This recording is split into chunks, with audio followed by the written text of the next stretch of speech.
what I believe is going to be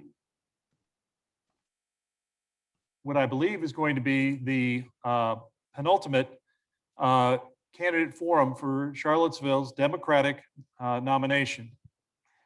Yes, I do believe that penultimate does mean the one before the last. This is actually, I believe, the last. Well, then this is the last. My name's Neil Williamson. I serve as the president of the Free Enterprise Forum. With me is Sean Tubbs, the founder of Town Crier Productions. Together, we make up the team that has developed the questions and worked to bring this to you, hopefully for your enlightenment. The goals of tonight's conversation is to be more casual and free-flowing with a few rules. I also want to make certain that I thank the Hillsdale Conference Center, where we're broadcasting from, as well as our Heather Clark, who is our technical director this evening. Sean and I are in an empty ballroom, which is just typical for the end of the COVID era, I think, or at least the beginning of the end. The few rules. Sean or I will ask the candidate a question. That candidate will have 3 minutes to respond to the question. Candidate 2 will be asked to address the same question and how their approach may vary from candidate 1. Following candidate 2's 3-minute answer, candidate 3 will be provided the same opportunity to reflect on the questions and the previous replies. The candidate order will be rotated throughout the event. I will be conducting the timing for the candidates throughout the event, and I will hold up this fancy sign when candidates have 1 minute left. The last third of our forum will be focused on the candidates posing questions to each other as a group. I want the audience to know the chat is live, but can only be seen by the panelists and not the audience. With that housekeeping out of the way, Mr. Tubbs has the first question for Brian Pinkston. Thank you. Mr. Pinkston, this first question goes to you. And Charlottesville is a year and a half into the Seville Plans Together initiative, which has included adoption of an affordable housing strategy and a draft future land use map. As a counselor, you're going to be asked to vote on this plan, as well as the subsequent zoning rewrite that will come out of it. How closely have you been paying attention? Do you agree with the approach that has been put into this process so far? And just as an added extra for that, sorry, we had one question that we switched around here. In terms of density, a lot of the drive behind the future land use map is additional residential density. You all live in the city of Charlottesville. Can you just comment on that, beginning with you, Mr. Pinkston? Yes, thank you so much for hosting us. I really appreciate this opportunity. I have been keeping up with the plan. I've been on the website Seville Plans Together, had some conversations with members of City Council and as well as members of the Planning Commission. And obviously, it's very interesting running for campaign for office. You're hoping to get volunteers and so forth, and all of a sudden you're just getting all these emails about, well, what did you? We did future land use map. Are you paying attention to all of this stuff? And so yes, I have. A few things about the overall process. 2 years ago, so my internet sometimes is a little wonky. If there's pieces here that I missed, please tell me to start over. But 2 years ago when I ran for council, we were all talking about coming up with a plan. We need a plan for affordable housing. We need a plan for this. And by golly, if they didn't go out and put together what I think is a really solid plan for the affordable housing issue that we're facing. The consultant that they use, Roadside and Hartwell, I think have done a really good job pulling that plan together.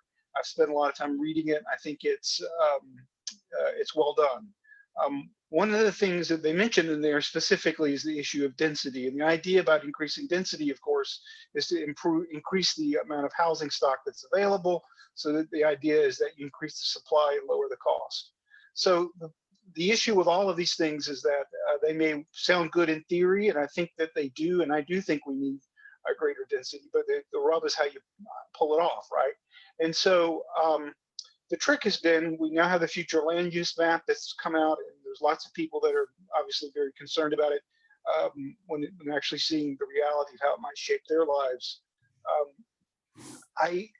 I want to be careful in what I say because I don't want to undermine the current process. I think the Planning Commission and city council are doing a good job given the fact that we've been in the middle of a pandemic. I don't think anyone would disagree that more input would be nice and helpful. And my guess is, and this is only a guess, is that council is going to end up taking more time to get this resolved. So I think that there will be time and place for more input. In general, I'm for greater density. The R1 fact that we have here is history, does reflect a history of racist covenants with housing policy. So between that and the fact that I feel like we need to increase our housing stock, I think that increasing density is, we have to do it. The rub, though, is the devil's in the details in terms of how we pull that off, which will be in the zoning ordinances. Gotcha. And the question next, sorry, it's on the document here.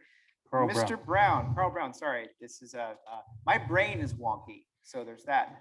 So Mr. Brown, the question goes to you. I can repeat that if you'd like, or if you have anything you comment, but in general, the Seville Plans Together initiative, how much have you been paying attention to that? And what are your thoughts about how you might vote if you're on council next year? And also paying attention to what Mr. Pinkston had just said as well.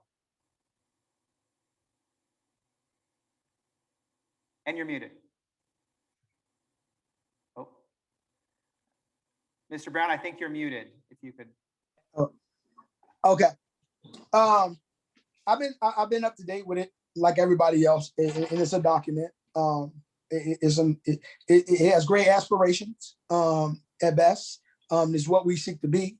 But I think we haven't taken things in consideration, and so much like Brian mentioned, he's met with the planning commission and those entities, and it sounds like a good plan, but you haven't talked to everybody in the community. So we have housing associations, we have neighborhood associations, we have UVA. I don't see how we could go forward on something coming out of coronavirus with a plan that was already ahead of that, and being able to say, okay, we're coming out, we're gonna go forward with that, not looking at the complexion of this whole community right now, how much has changed and what kind of situations people are and what we need to do. From my standpoint, just not, knowing that all the players that need to be involved in this haven't been involved. And I understand the consultants, one of the things that Charlottesville has always done is get to a point where they go to consultants and never reach out to local people like yourself who have information about this and not even had a conversation for free. And so we need to get back to that and having a conversation with the people in the community who matter and who are going to benefit from what's going to happen, and see what incentives or what we can do differently, and not just go with a plan because we spent $1 million. That's easy to do, and that's something Charlottesville has always done. And so we need to get down and dirty and getting back to our communities and looking at Lewis Mountain. Nobody even knows what Lewis Mountain is. That's Ivy Road. And so if you can imagine what that community was and what it would be when we talk about the density and what they want to do, you'll punish that neighborhood. And that's not even my neighborhood, but you would punish that neighborhood, and knowing that neighborhood, that's an older neighborhood. So you're mixing and matching different kind of people without even taking consideration what it is. So I think the voices need to come out, and we need to create a better way for us to communicate and find out what these communities want before we go into saying, well, I think it's a good plan and all. It may be a good plan, but it's a good plan for everyone in the community. It's going to benefit every neighborhood. And so if we have to do this gradually, then we'll do it gradually, but it's not something we just jump into because we'll pay the price later for it. Sure. Before we go to Mr. Wade, if I could just get you for 15 seconds on the idea of density and the idea, do you think that the city should become more dense? Eventually it will be, but I think you have to look at how it's going to become dense, as opposed to saying we're going to just go dense. We got to look at what's the best way to do that.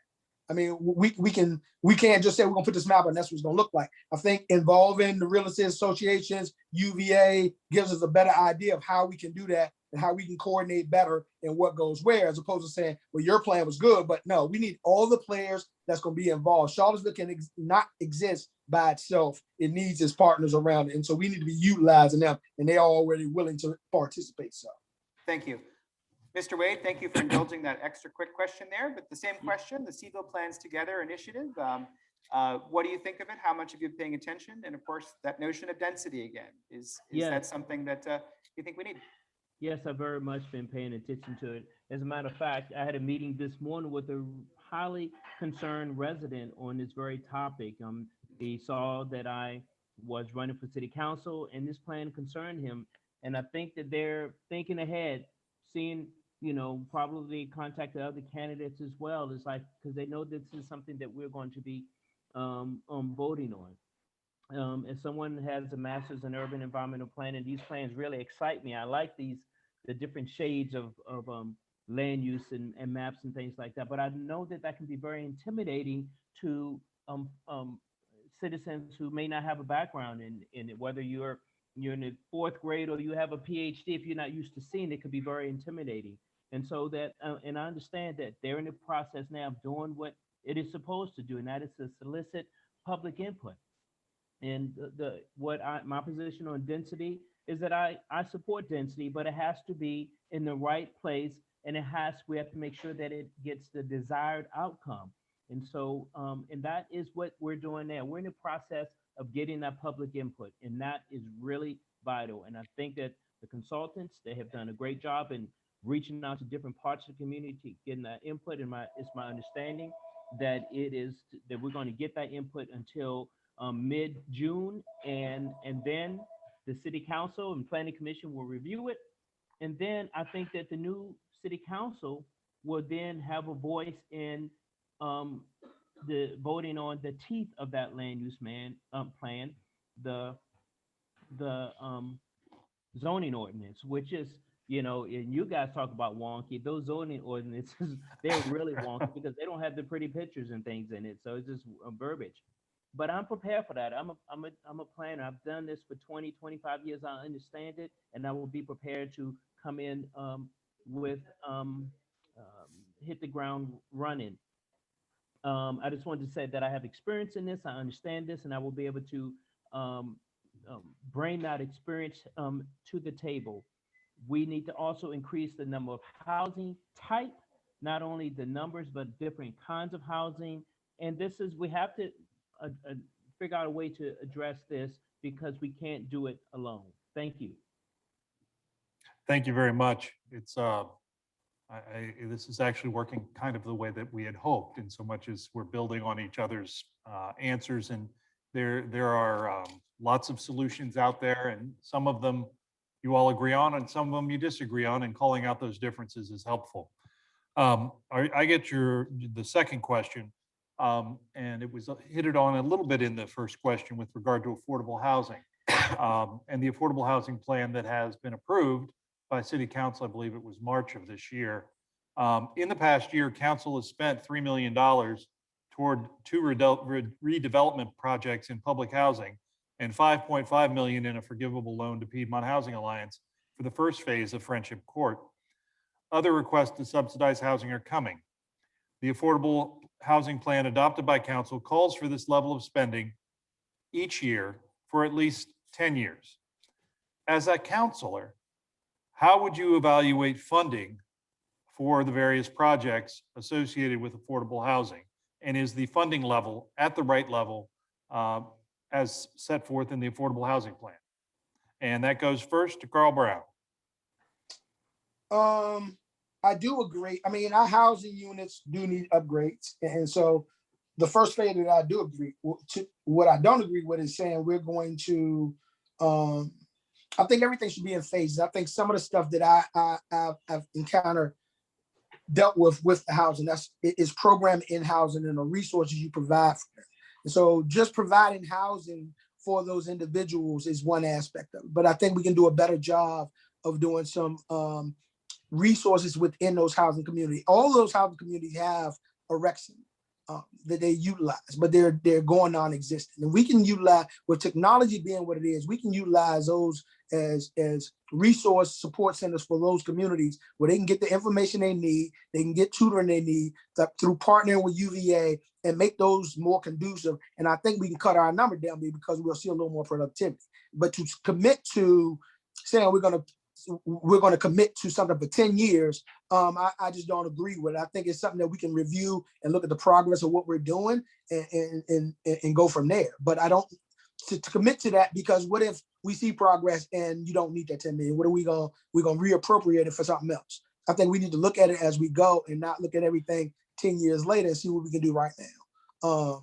And so much of it I do agree with, but the aspect of taking it out 10 years, we don't know what's going to happen in 10 years. We can have another coronavirus in 10 years. So what are we going to look like after that? And you know, usually we would look at that as funny, but who knows? You know, it could come back doubly. And so to go out that far, it just doesn't seem like that's just the best way to spend that money. And so I do agree with the proposed plan to update those housing developments, because those housing developments haven't been upgraded since probably they were built originally. And so they do require that. I think we can be a little more conscious with our solar energy and kind of provide those kind of resources and information to those communities to get them a better understanding of how to save energy and doing those things. But I don't know if it takes 10 million or whatever that number was over a 10-year course. So there's bits and pieces that I agree with, but that one piece of 10 years, I don't agree with. Very good. The same question to you, Mr. Wade. How do you see the affordable housing plan, which is part of the comprehensive plan, which is a guide, interacting with council spending on affordable housing? Yeah, so concerning the funding level, I think that, you know, I'm not sure if that's the right amount. I know that we're doing more than other localities are. I think that if we get to that, you know, right now, we're probably among the top localities in the country based on our size and our budget that we're putting towards affordable housing. But I know that Charlottesville can't do it alone. We're doing, you know, the $3 to $6 million a year. But if you look at other localities, they're not doing anything or very little. And I think that we must employ that they also play part of this game, be part of this solution, because Charlottesville can't do it alone. And right now, it sure feels like that way. And as far as tying up the money with projects like Piedmont Housing Alliance, I think that we need to make sure that that project is ready to go. Projects like that and others are ready to go, because that's a very valuable money that could be used for other projects. And if they need another year or two to get the ducks in a row, then we can come back to them. But it's some other project today that could use that money. And some of the other options that we can use to address affordable housing is projects like Habitat for Humanity, AHIP, where there may be a wonderful home, but this needs some minor improvements that AHIP can come in so that elderly person can stay in that house for another 20 or 30 years or whatever it may be. We need to not think about it as, okay, we're going to do A. It needs to be A, B, and C, and maybe even D. We need to take a multifaceted approach. And I think a big player in that is the University of Virginia. And they have agreed to step up to the plate and commit to 1,500 units in 10 years. My gosh, 5 years ago, even a couple of years ago, a year ago, that would have been unthinkable.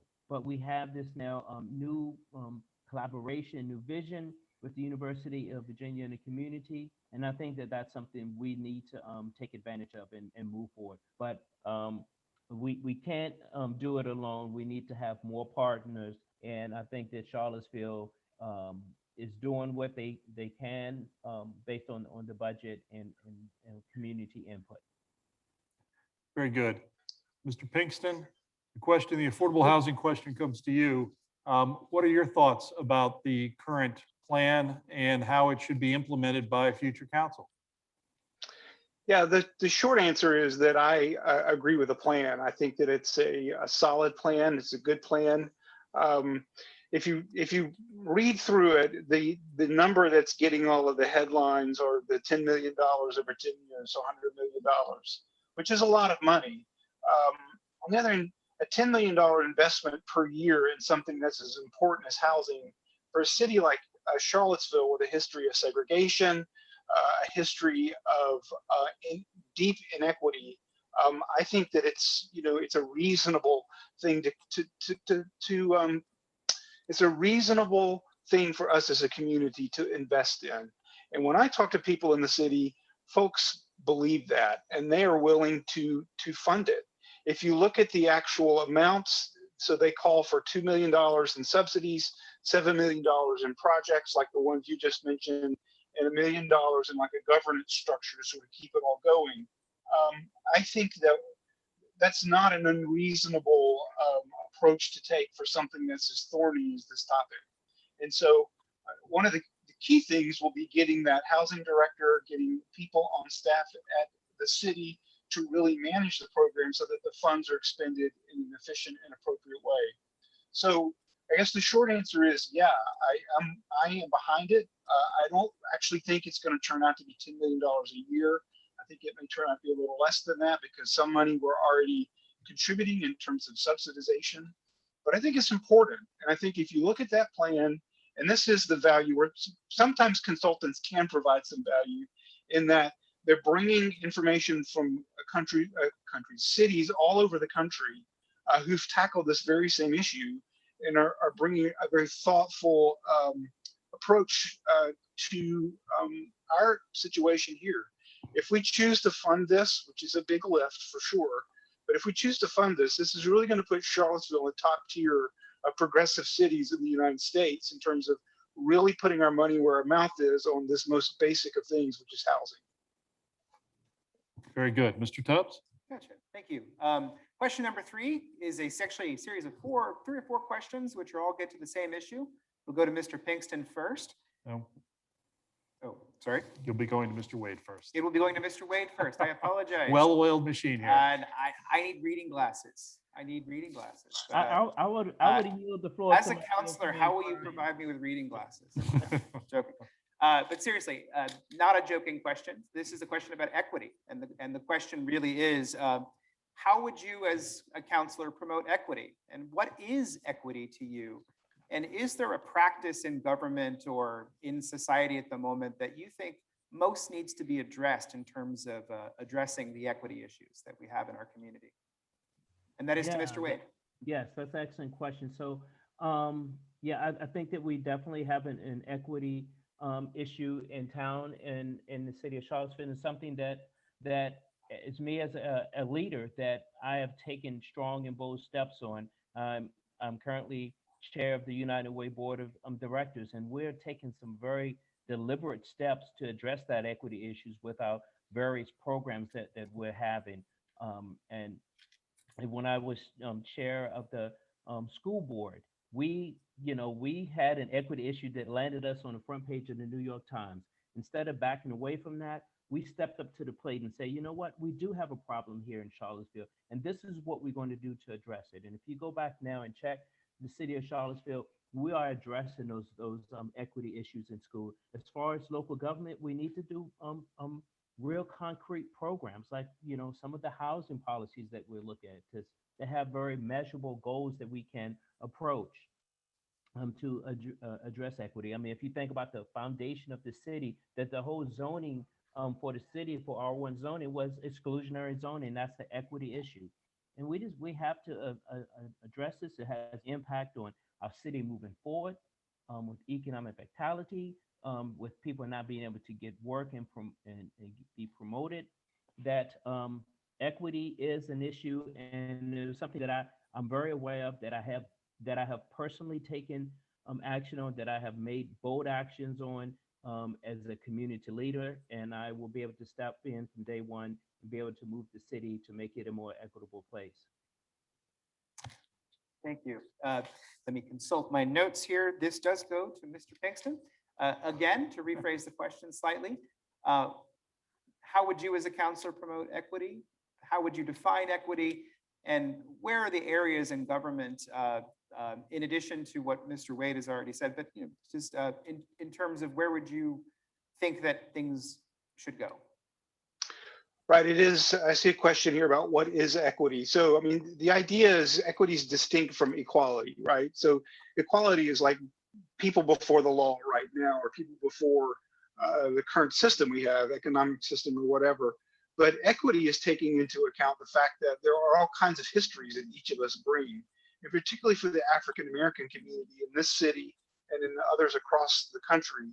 Equity reflects, when we talk about equity now, we're paying attention to not just now on the inequalities that exist in our city in terms of, if you just look at income inequality, we're looking at, for instance, home ownership, and the fact that for generations, people of color have not been able to build a sort of financial future for themselves by creating wealth in the form of homes. That's just one example of equity. And so, yeah, I think equity is a huge issue in Charlottesville. I will also say that I think it's important to talk about equity, and we hear a lot about that from activists in particular. It's also important to do it and to fund it. And so that's why I think the affordable housing plan and also the CEVIL plans together, if you look at it, if you look at the founding paragraphs of those documents, it's all built around the idea of equity in Charlottesville, trying to come to terms with its past and create a future in which it doesn't matter where your child grew up, but they're going to have a shot at a really bright future. And so for me, pieces that I think are essential is this funding this affordable housing plan. I think that funding the school reconfiguration is important because that's a key component of equity. I think that getting policing right in the city is important, which is why I support many of the things that are being proposed to the Police Civilian Review Board, because that will help build trust in communities all throughout the city. And it's why I think that the focus for City Council, whenever we hear any topic, is okay, how does this affect the whole community? How does it affect the people that are coming to me now?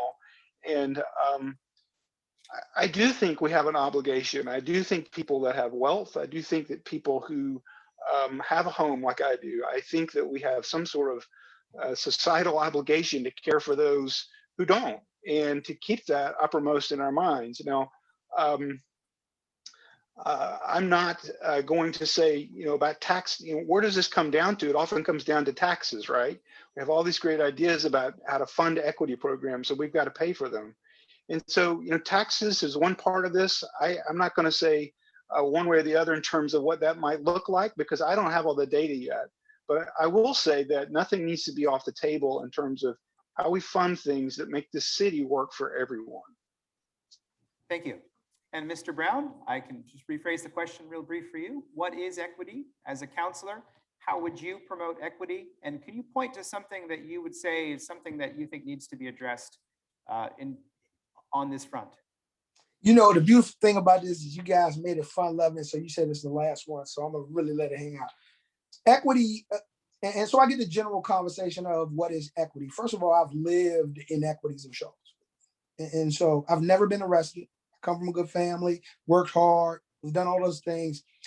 So when we talk about equity, I hear the broad base of, well, funding or this, that. The equity is going to start in our city government.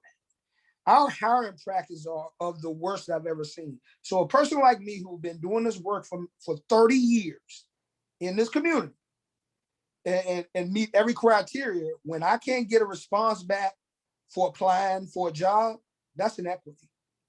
Now, that's the big question. This is not about funding.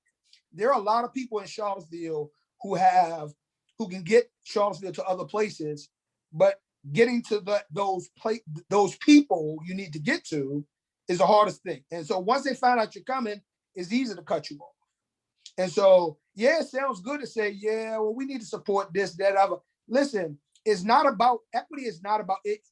The equity on the high end of the Black community falls down to the low end. So a person like me who you think is got it all together, I've had to battle this the whole time. I've had to go into private business just so I can provide the services for this community because the city don't hire or you don't fall into the criteria they want. And so that's a lot of things you hear in this community. There are a lot of qualified people in this community who don't get the opportunity. Listen, our human services have files that they haven't even responded to on complaints in this community. That's equity. That's something basic. So it's not about money. We're talking about everyday people, how the people who are supposed to serve in our community, in our local government, treat those people by ciphering if they're from here or if they fit a particular group. So when you talk about what is the common goal, what is equity, what we're going to start is our hiring practices. Who we're bringing in. What's the click? Why is this person, why is everybody not getting a fair shot? Why wouldn't you hire Carl Brown? That would be a question I would ask the council and the city. Why haven't I got a consultant gig or a callback on a job? That's equity. That's inequity. So that's my response to that. Thank you for your response. Very good. trying to manage the clock and the questions. It's multitask. The question number 4 goes directly to Brian Pinkston first. And we're going to be discussing fiscal management. One of the biggest, perhaps one of the most important tasks for any local government is funding its budget. While taxes have gone up over the recent years, the tax rate has been stable for better than a decade at 95 cents per $100 of assessed value. Will you support the 2-cent tax rate increase currently built into the FY23 budget to fund the city's capital improvement plan? Mr. Pinkston, you have 3 minutes. Boy, talking about putting someone on the spot, my goodness. My quick answer is, yeah, I'm inclined to. My second answer is, I need to think a little more about it and have a conversation with the city manager and the folks that are putting the budget together. To sort of riffs off earlier things that I said, I'm not opposed to increasing taxes because we need revenue in the city to do the things that need to be done. What does concern me is increasing housing taxes when people are already seeing an effective tax increase every year because of housing assessments going up. And so what I need to understand more and would want to speak with members of city council, city staff, and understand better is, what if you look at the housing market as a system and ask, okay, what is the valuation and how is that changing, and what are the tax revenues that are coming off of that versus what might be expected for a city of this size? I would want to know those sorts of things so that I could really understand whether 95-cent millage rate is appropriate or not. My sense is that it's not. My sense is that we can probably do some more, but I need to think more carefully about that. I'm particularly concerned about the fact that many people are struggling to pay their taxes.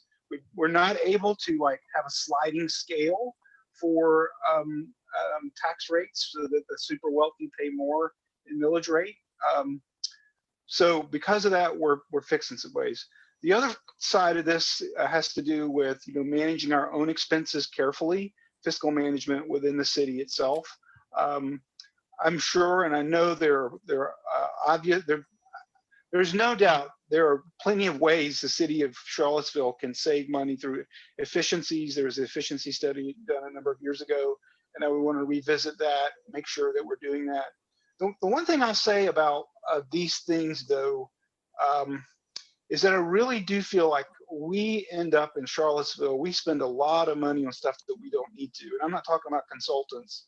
I'm talking about lawsuits, litigation. I'm talking about dysfunction on council that causes spillover into city government itself, where you have people in senior positions in city government where you can't fill these positions.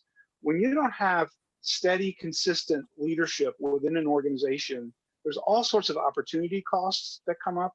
There's all sorts of inefficiencies. You're just not able to execute. And so I've seen a number of times in recent memory where we just have not been thoughtful about what we're doing, and we've ended up paying the price. I mean, a great example or terrible example, depending on your perspective, is the Dewberry Hotel or Landmark Hotel. To me, you can look at the things that happened around that and say, okay, city council had acted in a more credible way. We wouldn't have that monstrosity there. We would have tax revenue coming in off of it. So that's an example. Thank you. Mr. Brown, the same question with regard to fiscal management and the planned increase of 2 cents on the tax rate currently built into the FY23 budget to fund the city's capital improvement plan. First, just piggybacking off of what Brian said, I don't feel comfortable. I'm not a person that do things fast. I'm a person that do it right. So I don't feel comfortable committing to anything from individuals that I haven't spoken with and I haven't worked with. And so there needs to be an understanding of from my point of view, why we need this with that conversation. Now, looking at the influx of the board, I definitely don't feel comfortable agreeing to it just because of how much time has not been spent on a lot of things. And so that's no discredit to them. Just a lot of time was wasted. So I don't know if we put a lot of time into really thinking about what we were doing and we just got caught up on a gun. So without even going into any more detail, I don't feel comfortable supporting a tax increase at all without understanding why we're doing it just because it was put in. I think a lot of things where we are right now, a lot of things have been done, not taken in context with all the other stuff we got done. And so I think it's a business as usual approach, and we can't afford to take a business as usual approach on people. And so if you ask me that, no, I wouldn't. I definitely wouldn't look at a tax increase. Thank you. Mr. Wade, looking at the plans that the city has, what are your thoughts about a 2-cent tax increase to fund the city's capital improvement plan? To make things short, because it's hard for me to take off my school board hat, supported 100%. I think we definitely should look at inefficiencies if we have any, but it costs money to operate a city and to make these big capital improvements, and you need the taxes to do it. I think that we also will be looking at innovative finances and other options, but I think that, we can look at, okay, for the next 5 years, let's do this tax increase to fund these critical projects, primarily the schools. I think improving the schools, building the new schools or redoing the reconfiguration, that is equity. That is our commitment to equity. And I support that 2% increase 100%. Very good. Mr. Tubbs? Oh gosh, we caught some time up there. Can I ask some follow-ups? No, we'll stick to the rules. But I do have some follow-ups that I look forward to talking to you in the future. But let's go to question number 5 in economic development. And I will take the opportunity to throw one quick thing on the end of that. What is the mission of the economic development department? Maybe not the official one, but what should economic development be in the city of Charlottesville? Should it be for new jobs, for new people to move here, or jobs for existing people who live here? How does the orange dot report that Ridge Schuyler has put together, how does that factor into that? And the additional thing I'll throw in there is that should parking for downtown be a component of that? Lots of questions in there, and this question goes first to Mr. Brown. Mr. Brown, sorry. Economic development. And so the beautiful thing about that is I work with Ridge Schuyler, and so I see his vision. And I think it's both. I think it should be a balance. I think we don't need to get to being very selective. I think the move in part on the ground floor. And so we really need to be looking on the ground floor. We need to be able to motivate people and inform people. That's what I was talking about being more resourceful in our housing developments. We need to be able to collaborate with organizations like that to be able to provide them for new people that come in and individuals that are already here. I think there's enough work to go around right now. We don't look like we're going to have to build a city again. So I think we need to be very, very aggressive in getting people back to work and being able to provide vocational skills and fiber optic technicians and be able to fill those voids locally. And if a person happens to come in, be able to welcome. We want people working. That's going to be that's our revenue. And so we want people to be encouraged to work, and we want morale to be high. We don't want to be selecting, well, if you're not from here, this is for you or not. We need to be opening up Piedmont and making that an offering through our schools as an alternative to individuals who may not go to a 4-year college, who could possibly go get. And so Charlottesville has always been a service town. And so that's going to be your greatest asset. What we need to do is get back to understanding what services we're going to be able to provide at a high level in this time and be able to encourage individuals to go in those fields, whether they were in them or not. People can learn new skills if you reach out to them. And so it becomes that community investment of just providing the resources and allowing it to be there. And with technology being as such, I think with RIA's program, it'll really take off because we can put those in our housing developments. And again, it's much easier to navigate. Thank you. Mr. Wade, the question goes to you next. And of course, I'll just rephrase it briefly. Economic development, do we attract new jobs for here, or do we focus on the people who live here? And I'm just going to dangle out there the parking garage thing for anybody who wants to answer it. But you can do that in 10 seconds or so if you want. But thank you. Yeah, so I'm going to kind of tie in tourism and economic development together, and I think that the goal of both of those should be to promote the Charlottesville, the greater Charlottesville, to the world, and of course, local residents will be included in that. We have such a wonderful product to sell here, whether it's tourism, whether it's hotel, whether it's the breweries, the wineries, the University of Virginia. We need to attract people here. I think that will go a long way in reducing the burden or the pressure on local officials to raise taxes. We can put that burden on tourism.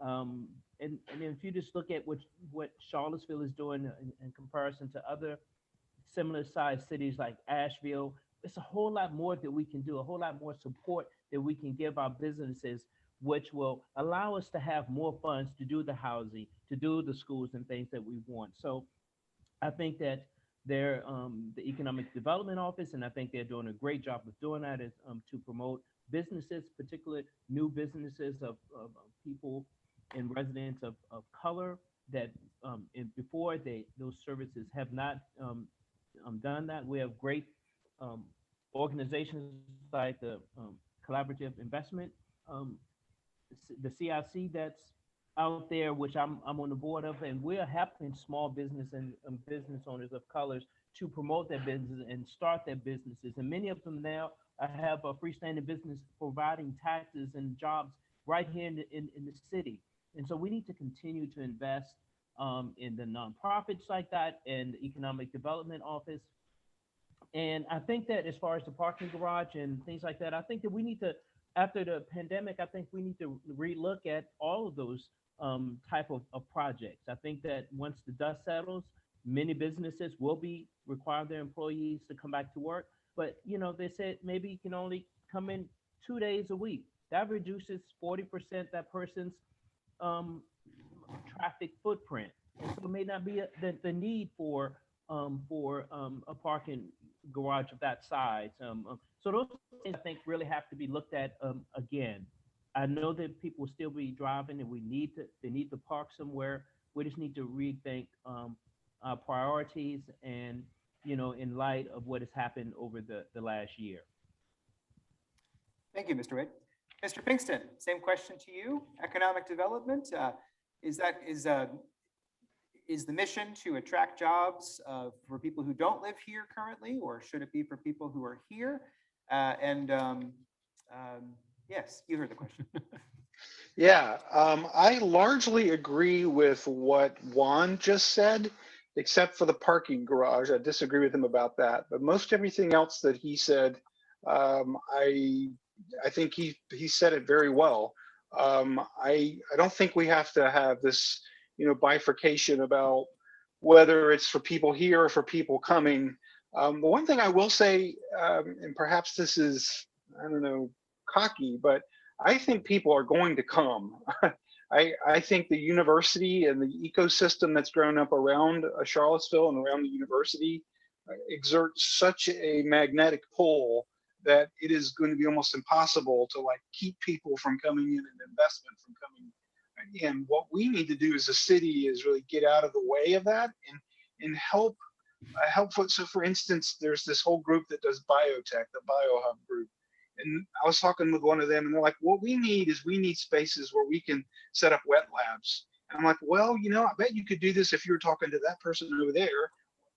My point is that there's a lot of pent up industry and pent up innovation in this city. I think we do a good job of coming up with ideas.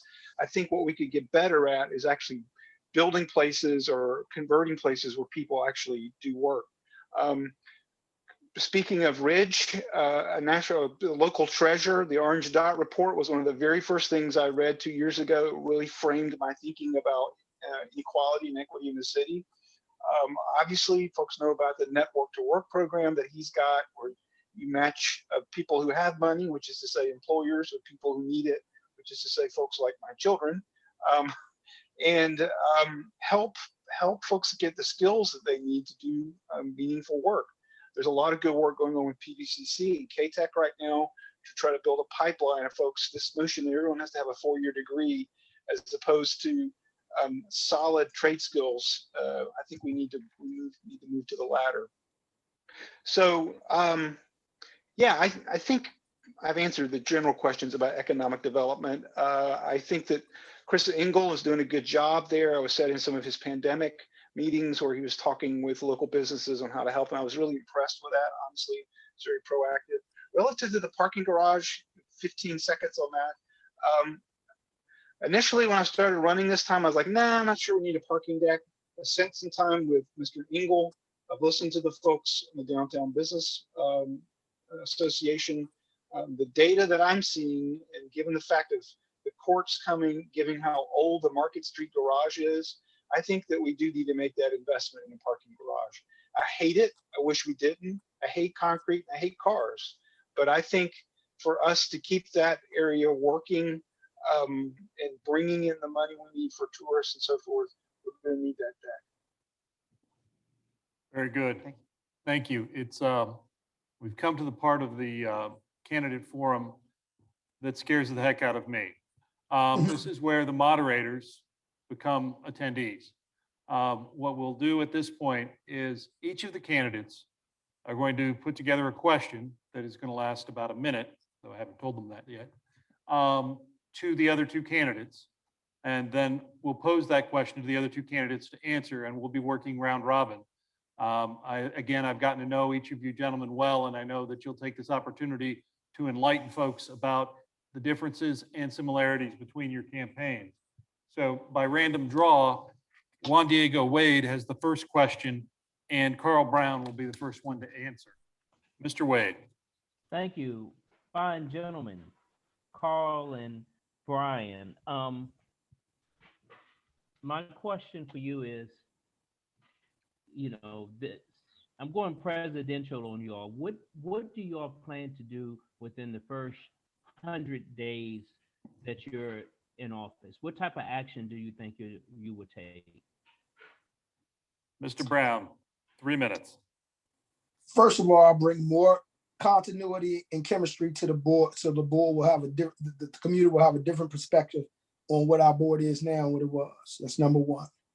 Number two, I will continue the conversations that are already being had and bring in those other individuals who weren't in the conversations to keep the housing conversation going and see what it looks like now that we have all the players in. So for my first 100 days, we will have a better understanding of what our housing plan is now and what it'll look like when we have UVA included, the housing association included, the neighborhood association included. And the third one, I will definitely create the vocational and work with Ridge Scholar, which I already do, in terms of helping people get vocational skills and setting up a hub where it'll be easier for individuals to be able to get the resources and the jobs in a more convenient way and navigate this community. And we'll see the increase of our workforce. First 100 days. Outstanding. Mr. Pinkston, your opportunity for your first 100 days. Yeah, I say ditto to most of what Mr. Brown just had to say. Particularly with the network to work piece with Ridge and Network, I just want to say that we need to not be working cross purposes with them. With that group, we need to be working together. The first 100 days, I guess the first thing that I would want to know is precisely what are the next steps on making sure we have a solid city manager in that position with a long-term contract. We are really, really fortunate to have Chip Boyles there. He obviously will be able to apply, and he would make a great candidate and possible person. But that is a really important piece that needs to be, really, we can't do much else until we're sure we've got that filled. The second thing I would focus on is the climate action group. So there's a climate action planning department within the city. And they've been doing a lot of good work in terms of taking inventory of our greenhouse gas emissions and all of those things.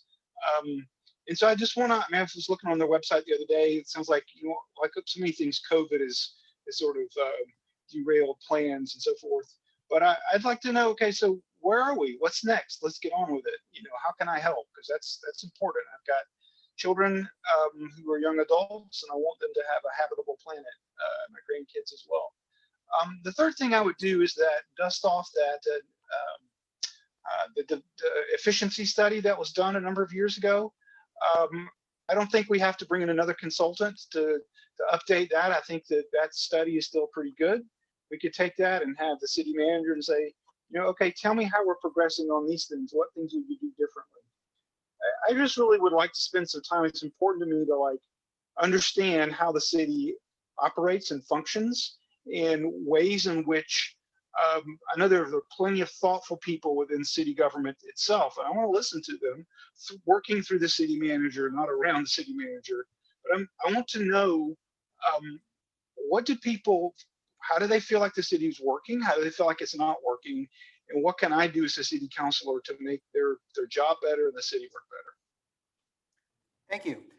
Mr. Brown, it's now your turn to ask a question of your fellow candidates. And you can be on whatever you'd like it to be. And Mr. Pinkston, you will be the first to answer that question, followed by Mr. Wade. So Mr. Brown. Mr. Pinkston. And so I know your background. And so you worked in facilities management for quite a few years. And so my question to you, what from facilities management will you bring to the city council that will benefit the entire community? As a voter, if you were talking to me, what could you tell me from your present job that will give me confidence to let me know that the work you're doing is for the entire community? Yeah, that's a great question. So I do work in facilities management at the university, and facilities management does a whole range of things, everything from running heating plants to taking care of folks in the hospital, to the work that I do, which is supervising renovations.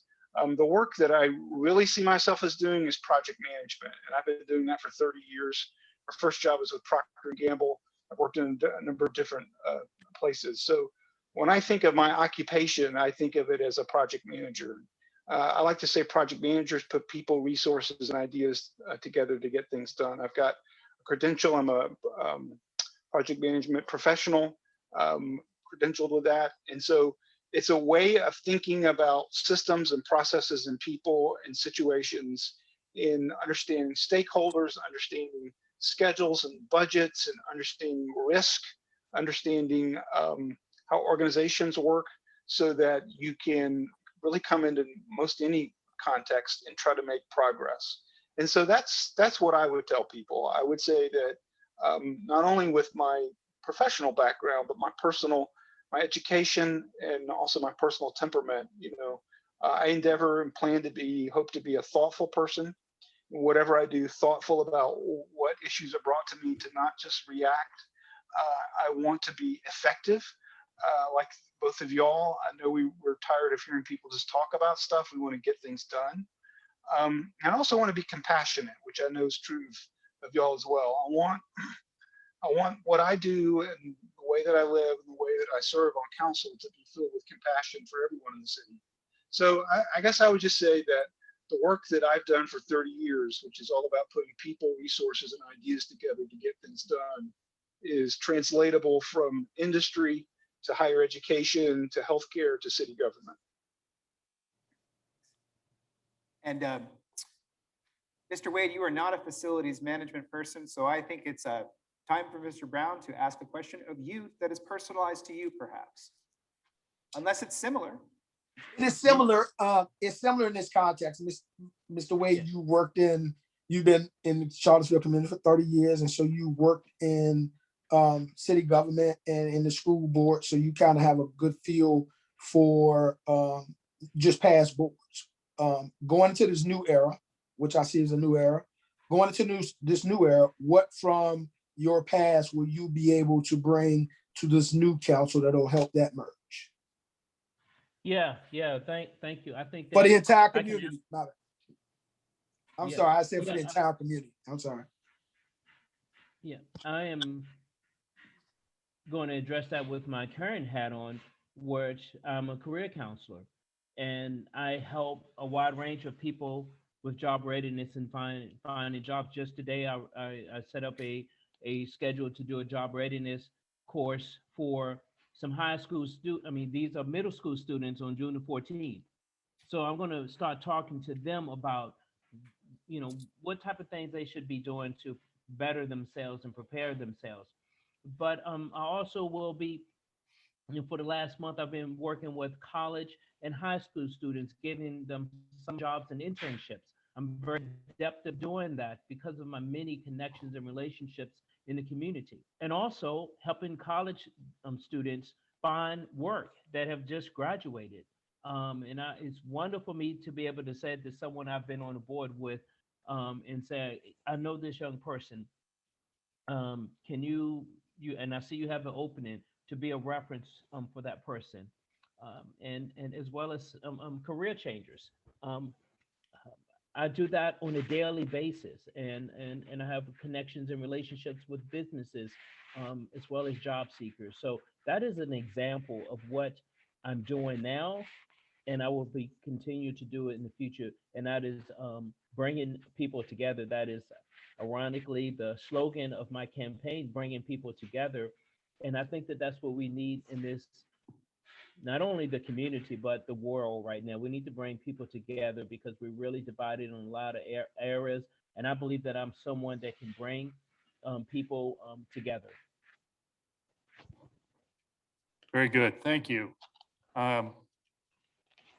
When Sean posed this idea, I wasn't exactly sure how it was going to play out, and it's playing out quite nicely. Mr. Pinkston, it's your turn to ask a question of the other two candidates, and Juan Diego Wade will be the first to respond. Mr. Pinkston. Mr. Wade, my neighbor. Well, all three of us are neighbors. We all live in Locust Grove. Yeah. Yeah, so in your perusal of not only the affordable housing plan, but all of the conversations, there's been lots of energy and lots of conversations and lots of talk about affordability in the city. What do you think are sort of strengths of the plans that have been put forward, and what do you think are weaknesses of various suggestions or thoughts or plans that have been put together? So I'm just looking for what you think are really great ideas that are out there, and which are ones are like, well, maybe not so much. Yeah. So I think that I would, and I would just put this down as a strength, is that the cities actually approach this. They try to address it, and I believe that if we can carry it out, that we will address it. And I think that that's a strength, because many localities say, you know what, we can't get into trying to address, we can't solve everything. Affordable housing is just too much. Charlottesville, we stepped up to the plate and we are doing that. So I think that that's a positive for the plan. I think a weakness is that I would like to see more information on collaboration. What are the other partners in the community is doing? It's just saying, okay, Charlottesville, this is what you have to do to address the affordable housing. And I think Carl had mentioned it earlier, that we can't do this alone. Charlottesville cannot. We're a wealthy community. We have many means, but we cannot do this alone. We have to ask the surrounding localities and the University of Virginia to step up to the plate. So I think that that's a area that it can have improvements on. And Mr. Pinkston, do you have a different question for Mr. Brown, or is it the same question? Same question. Do you want me to say state it again, Carl, or is it good enough? That's good. I'm good. Okay. I think, again, the strength of the plan is that they try to create a plan. They came up with a plan the best they could. And so in terms of that was a strength, because like Juan said, there are a lot of communities that are not trying to tackle. The weakness is you haven't used all your resources. And so, again, you have to, you need to understand what resources are available to you. And I think we've gotten limited to doing that. I think that's just a quality of Charlottesville government from past going on as the past. I think going forward, we will see, once we bring everybody to the table who can help us with this, that what we see can be much better than what we even think it is. And so in terms of that, I think the strength is like what Juan said. We are trying to handle it. I think one of the things we need to be able to better define is what affordable housing is. I think it gets skewed sometimes with low income housing and affordable combined in one. We have is a couple of different levels of what we're talking about. I was just at a neighborhood association yesterday, and that very conversations came up with about the Monticello Dairy project that's going on right now.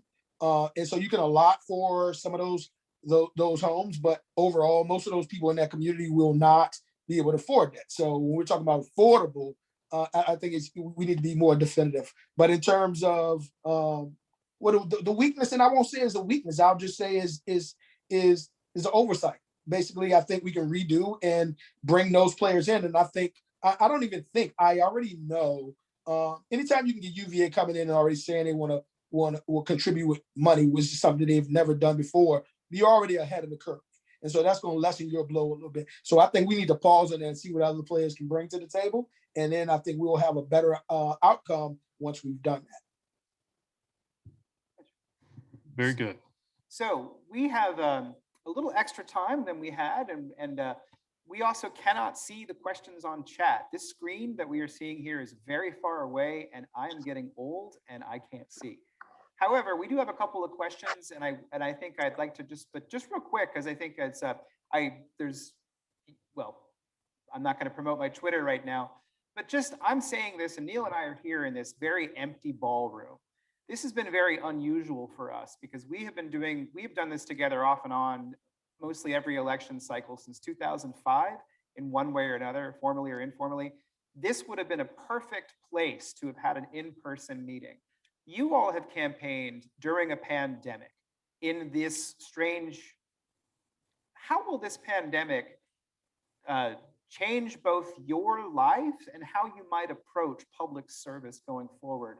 And I'm just gonna, and I apologize if this isn't exactly the correct person, but I'm gonna let Neil pick who goes first.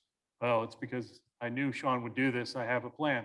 Mr. Brown, you get that question first about how the pandemic will impact you and your leadership moving forward. Well, because I'm local, it'll impact me in the sense of I'll be way more conscientious of the decisions that are already been made and the decisions we need to make going forward. We have to have if we already talking about a pandemic, there has to be a post plan because we've gone through some stuff. So out of all due respect, plans sound good, but there is no way that we can agree to something not taking into account all that has occurred to us. We're looking at our downtown mall and say we can go forward with all the things. And so in its impact on me, I'm going to be a lot more conscientious of us going forward and taking things in consideration in terms of the decisions we make and understanding that, okay, this is not what it was. And so we're in a whole new climate, we're in a whole new time. And that's not to say I'm shutting it down. I'm saying let's revisit it and to see if those things that were aligned before the pandemic are still aligned. And if not, what do we need to do to realign those things? But going forward, I'm gonna be way more conscientious of the business as usual approach. And we're gonna have to really focus on, listen, let's remember this was then, this is now. And so that's what I answer. Very good. Mr. Pinkston, your thoughts on that? Yeah, I largely second what Carl said. I think those are really good points. I think in general, the pandemic, for me at least, it's interesting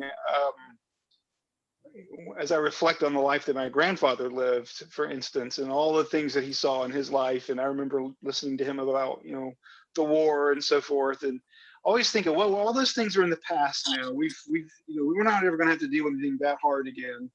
And I'm not saying that COVID has been anything like the Second World War, but it was unexpected. Maybe we should have expected it if we've been thoughtful, but it was one of those things that was like, we think we know what the future holds. We think we know what's going to happen next year. And like my friend Tom Vandiver says, when you get elected, your head needs to be on a pivot because you never can tell what will happen next. And to that degree, I agree with Carl. I mean, we need to realize that plans put together in the past may not necessarily hold going into the future. I do think there's been some silver linings to the pandemic. I think that it's brought people, it's just help people recognize we need each other. We need human contact. Being isolated and doing our own things on Zoom is wearisome. We need each other. And I think it's built, some shared experience. We've suffered something together as a community of the last year, and maybe we can build on that to go forward into the future. And I think the other silver lining, like remote work for those who've been able to privileged enough to do that or not, whatever. I think that the way we've been able to respond to the pandemic in terms of work, for instance, and all of the things that people in the community have done to help those who needed help as well, the flexibility, the resilience that people have shown has been pretty amazing, honestly. And I think it's shown us that, hey, you don't have to be in a conference room together to get work done. It's better if you do, but I think it's caused us to be creative in some ways, forced us to, and I'm hopeful that going into the future, we'll keep that mindset. Mr. Wade? Yes, I think that the COVID-19 showed the vast disparities, inequities in the community, whether it's whether it was food, technology, finances, and health. We saw that just so vividly clear that when we closed down, before we had to even think about educating them, we had to say, okay, we know that a large amount of our students depend on the school for 2 of their meals a day. How are we going to address that? We had to address that before we said, okay, what about the books and the computers? That is something that was vividly clear. And the health inequities, where we saw that the majority of the people that got sick and died from this virus were people of color. And so that showed the community, the world, what we needed to work on. But the amazing thing is that, and positive thing is that for many of these things, that this wonderful community stepped up to the plate and volunteered and said, where can I donate? Where can I help deliver food? What can I do? It was heart-wrenching to see that this wonderful community come together to help those that were most in need. And that's why that my wife and I, we decided, you know what, we're going to settle here and raise our family because it's a special place. It's not perfect. It's not perfect, but it's a special place. Well, thank you to all 3 of the candidates. In recent months, City Council has let out early a couple of times. That doesn't happen often, but we're going to give you a little taste of what it feels like when that does happen. And we'll close this forum a little early to get off of a Zoom call, which is always kind of nice. But I'd like to thank my colleague Neil Williamson of the Free Enterprise Forum and the Hillsdale Conference Forum for giving us this space this evening. We do hope that in the fall, potentially, there will be another candidates forum with the 2 winners of the primary on June 8th, as well as the 2 independent candidates who are currently on the ballot, and anybody else who might end up on that ballot. I believe that Neil has given me a note that tomorrow is the last day to pick up early votes for the ballot. Tomorrow's the last day, yes. Yep, so tomorrow's the last day for that. So on behalf of Town Crier Productions, which is the company that I have to do the work that I'm doing now, and the Free Enterprise Forum, thank you to Mr. Pinkston, Mr. Brown, and Mr. Wade. And thank you very much for running as well. Thank you. And thanks to Thanks for everybody who having watched us. out there. Thank you. Have a Thank you. great evening, guys. Thanks. And if I might say, Bye-bye. thank you to both these gentlemen. This politics, you get a bad vibe on politics, and going against these guys has not been like politics. So I want to say how appreciative I am to both of them, and good luck to both of you. You as well.